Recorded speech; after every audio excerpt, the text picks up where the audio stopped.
प्रतिवर्षाप्रमाणे हरिओम railway प्रवासी भजन संस्थेच्या माध्यमातून डोंबिवलीमध्ये प्लॅटफॉर्म क्रमांक 1 वरती आषाढी एकादशीच्या निमित्ताने भजनाचा कार्यक्रम हा सकाळी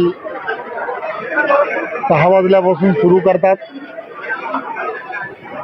प्रतिवर्षी ही संपूर्ण आषाढी एकादशी ही सोमवार ते शनिवार या दिवसामध्ये येत असते।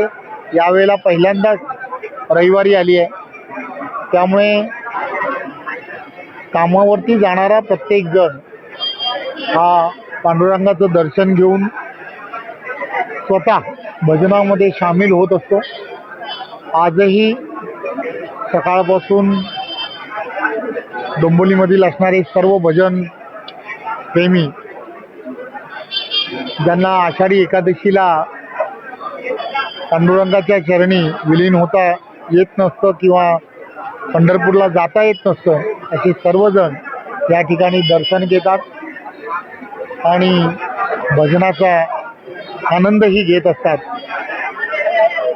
मीही गेली अनेक वर्ष या ठिकाणी सकाळी येऊन भजनाचा लाभ घेत असतो। आजही घेतला।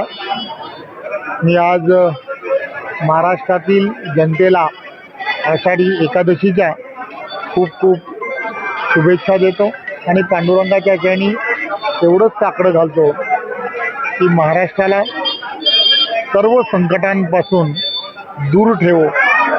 आणि मला खात्री आहे की पांडुरंग हा महाराष्ट्रातील जनतेच्या आणि देशाच्या जनतेच्या पाठीमागे त्याचा आशीर्वाद, कृपा आशीर्वाद हा असाच ठेवो।